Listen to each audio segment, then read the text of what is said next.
मौसम 21 जून को योग दिवस है, क्या कहेंगे योग दिवस पे? किस तरह की अपील करें?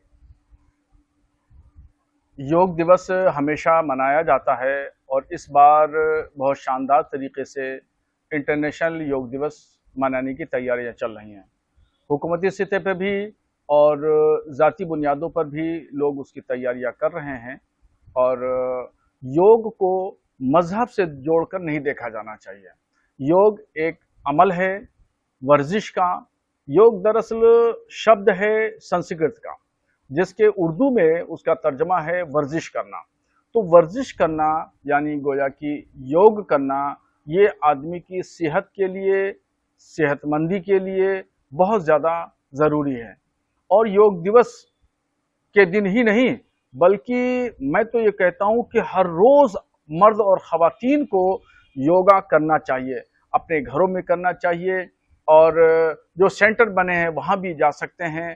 तो इससे क्या है, डॉक्टर्स और हकीम लोग बताते हैं कि इससे बहुत सारी बीमारियां खत्म होती हैं, छोटी मोटी बीमारियां नहीं पैदा होती हैं।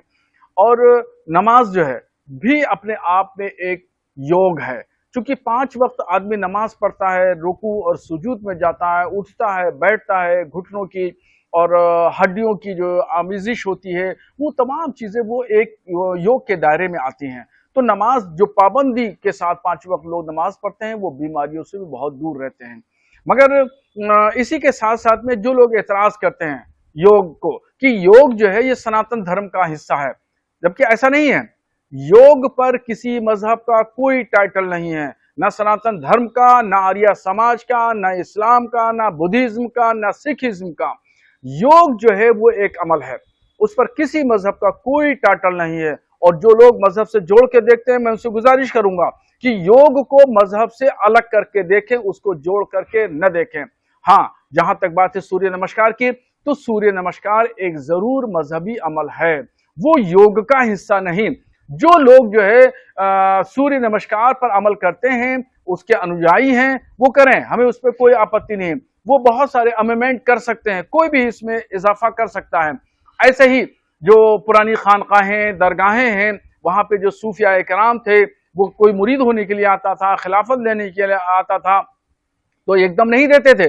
वो पहले उसकी तैयारी कराते थे, ततहीर कराते थे, यानी उसको मुजाहिदा मुकाशफा कराते थे, योग कराते थे, उसके बाद फिर कहीं जाकर के उसको मुरीद करते थे। तो ये सूफिया का भी अमल है, पुरानी खानकाहें हमारी इसी रिवायत पर कायम थी। अगरचे आजकल नहीं हो रहा है, ये रिवायतें छोड़ दी हैं। तो मैं तमाम लोगों से और बिलखुसूस मदरसे के जो उलमा हैं, तलबा हैं, स्टूडेंट्स हैं, मस्जिद के इमाम हजरात हैं, मुसलमान हैं, मैं उनसे गुजारिश करूंगा कि योग रोजाना करें।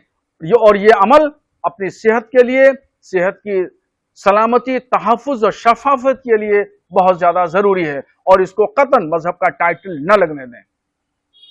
भारत में जो योग दिवस 21 जून को शुरू किया गया है, एक तरह से नई पहचान दी गई है भारत की, तो क्या कहेंगे?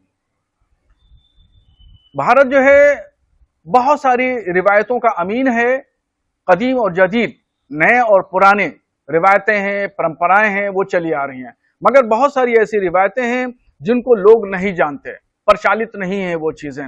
मगर योग को कुछ दिनों से इसको प्रचालित किया गया, इसकी तशहीर की गई, प्रचार प्रसार किया गया, तो ये लोग जो है जानने लगे। जबकि कोई भारत की ये नई परंपरा नहीं है, ये पुरानी परंपरा है, पुरानी रिवायत है।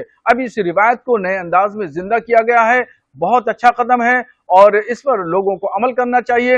अगर घर के बूढ़े जवान, बच्चे, मर्द, खवातीन सब लोग अमल करते हैं, बहुत सारी बीमारियों से बच जाएंगे, दवाओं से बच जाएंगे, हॉस्पिटल जाने से बच जाएंगे। वहाँ सर, केरल में एक विवाद आया है भारत माता मूर्ति को लेकर। राजभवन में एक कार्यक्रम आयोजित किया गया था, उसमें केरल राज्य के मंत्री आए थे, कृषि मंत्री पी प्रसाद। उन्होंने कार्यक्रम का बहिष्कार किया, ये कहकर कि ये भारत माता की मूर्ति आरएसएस के कार्यक्रमों में यूज की जाती है। क्या कहेंगे इस पर? केरला के राजभवन में जो घटना हुई है, इस घटना में इसको वहाँ के जो स्टेट मिनिस्टर हैं पी प्रसाद जी को ये देखना चाहिए कि भारत माता की मूर्ति ये दरअसल हिंदुस्तान में करोड़ों लोगों की आस्था का एक प्रतीक है। और जो जहां प्रोग्राम हो रहा है राजभवन में, जो लोग प्रोग्राम करा रहे हैं, जो लोग बैठे हैं, वो उसको मानते हैं और आस्था रखते हैं। ऐसी कंडीशन में किसी भी शख्स का बायकाट करना या वहां से मूर्ति हटवा देने की जिद करना, मैं समझता हूं कि ये गलत रिवायत को डालना है और गलत परंपराओं को बढ़ावा देना है। अगर किसी को एतराज है तो ये उसको जो है वहां उस प्रोग्राम में पहले से ही नहीं आना चाहिए और उसका वो पार्ट और हिस्सा नहीं बनना चाहिए। खाली केरला के राजभवन में नहीं बल्कि पूरे हिंदुस्तान में जहां जहां भी गैर मुस्लिमों के या सरकारी प्रोग्राम होते हैं उसमें वो मूर्ति रखी जाती है और वो इस प्रोग्राम की शुरुआत होती है, वहां से प्रोग्राम का आगाज होता है।